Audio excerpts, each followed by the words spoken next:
Hey everyone, we're going to continue looking at equations with unknowns on both sides, but what you'll notice about these questions in this video is some of the unknowns will be negative. So you can see you've got your unknowns there, and I've just highlighted that some of these are negative. So the strategy does not change. It's exactly the same. When you have unknowns on both sides, you find the smallest unknown and then you make that into a zero pair to eliminate that, to make sure that you don't end up with a negative. There's nothing wrong with having a negative if you're confident with dealing with those. It's just a bit easier not to deal with them. So yes, we can take away 5a from both sides here. What would happen though is we would end up with 2 is equal to 23 minus 7a, and then we can solve the rest, but that negative sign is just a little bit of a distraction, so we don't need it. We can avoid that by adding 2a to both sides. So let's have a go at solving this.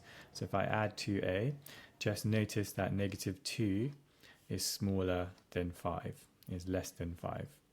So we're going to add 2a, add 2a. So that then becomes 7a plus 2 equals 23, and that's a zero pair, so we don't need to write that. And then we're going to isolate a by taking away 2 from both sides.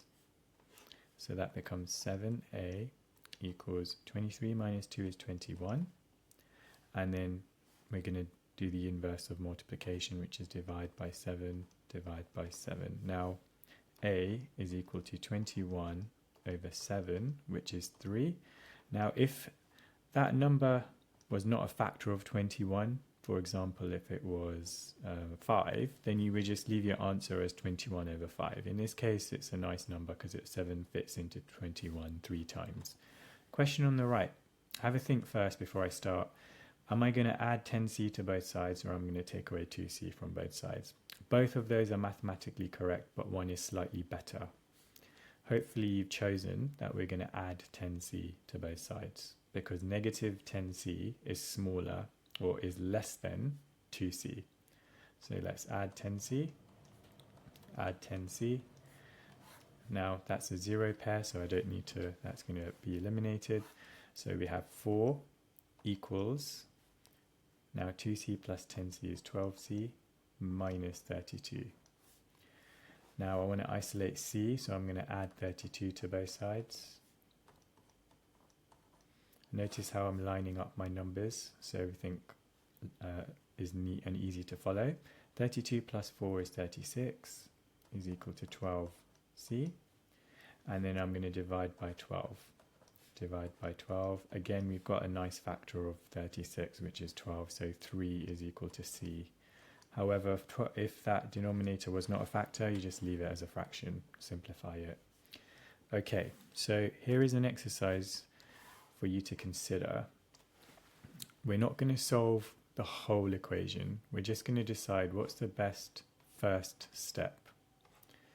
And the best first step, because we've got 4 different options with these things. We could take away 2x, we could take away 5, we could take away x, we could take away 8. Which of those options would you choose for question 1? Take a moment to think, and then I'm going to tell you. So for question 1, 1x is less than 2x, so taking away 1x would be the preference.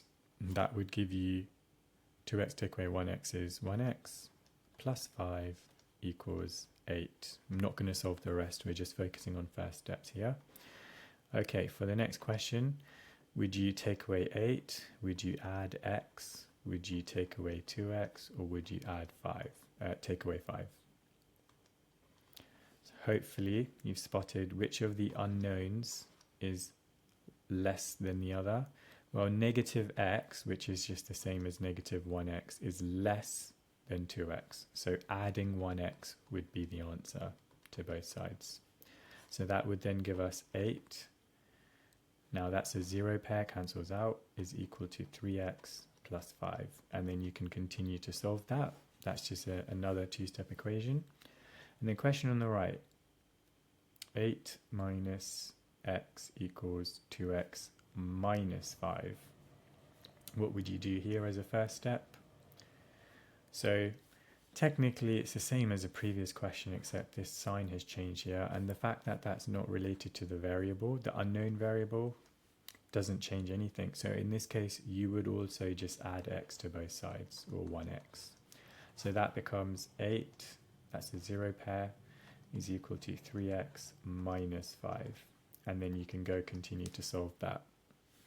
Okay, so have a go at deciding what the first steps would be for these three equations, and then I'm going to show you the answers. Okay, pause the video if you need more time. So for question 1, the thing you would want to do is to take away 2x from both sides. 2x is less than 4x, so to make a 0 pair, you'd take away 2x. For the second question, you've got 2x and negative 4x. Negative 4x is less than 2x, so we want the 0 pair for negative 4x, which is plus 4x to both sides. So that cancels out. We end up with 6x minus 8 equals 5, and then we can go on to solve that. Next question, we've got negative 4x and negative 2x. Now negative 4x is less than negative 2x. So the 0 pair for negative 4x is to add 4x to both sides. And this nicely turns this into, gets rid of negatives here, because you end up with 5 is equal to 8 plus 6x. And then you go continue to solve. Alright, that's enough to get you practicing. Have a look at all of these questions and decide what would be your first step. Okay, so if you understood the previous exercise fully, you can just jump ahead to the exercise on the next slide. Otherwise, I'm just going to briefly go through these. For question 1, you would take away 3x from both sides. For question 2, negative 4h is smaller, so you would add 4h to both sides. Question 3, your first step would be to add 7c to both sides. For question 4, you got negative 3y and negative 5y. So negative 5y is less, so we're going to add 5y to both sides. In question 5, you got negative 1w and negative 4w, so we're going to add 4w to both sides, which would give us 6 plus 3w equals 9, and then you can go on to solve it. Here is an exercise for you to practice. Pause the video and have a go. I'm going to show you the solutions in a few seconds. Alright, here are the solutions. Check your work. I'll just separate the solutions with a line there.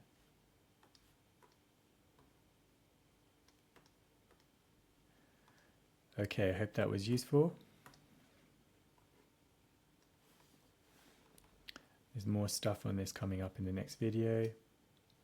Smash the like button. I'll see you in the next video.